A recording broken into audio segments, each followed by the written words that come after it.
मैं सलीम के जैसे ही आपको सुनाने जा रहा हूँ। कभी ना कभी किसी न किसी को किसी न किसी से प्यार तो हुआ ही होगा। मुझे भी हुआ था, लेकिन इंसानों से नहीं बल्कि एक जिन्नात लड़की से।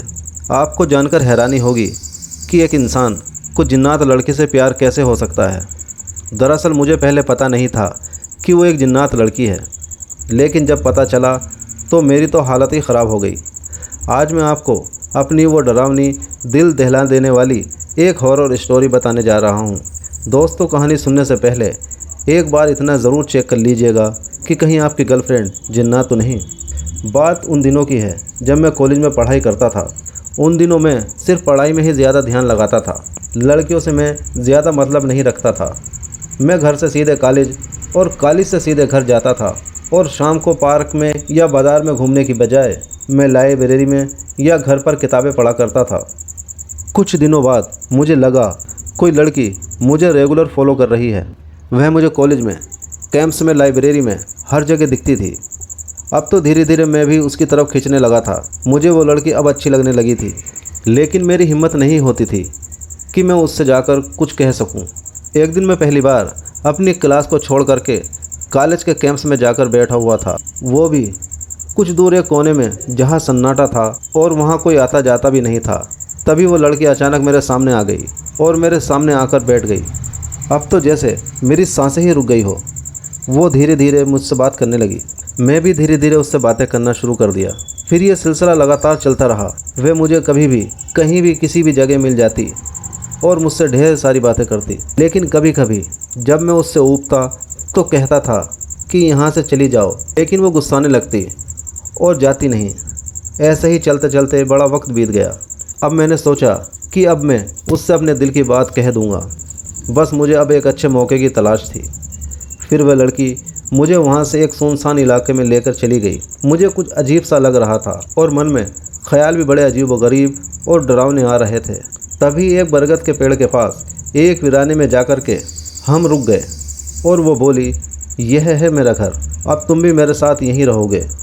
मुझे पहले तो ये एक भद्दा मजाक लगा, लेकिन जब मैंने उससे पूछा कि हम लोग इस पेड़ पर क्या करेंगे, और गुस्साते गुस्साते धीरे वो अपनी असली रूप में आने लगी। और जब मैंने उसके असली रूप को देखा तो अब मेरी हालत हद से ज़्यादा ख़राब हो चुकी थी, क्योंकि वो लड़की नहीं थी, एक जिन्नात थी। अब तो मुझे अपनी किस्मत पर भी रोना आ रहा था। मैं चिल्लाना चाह रहा था, लेकिन मेरे मुंह से कोई आवाज़ नहीं निकल रही थी।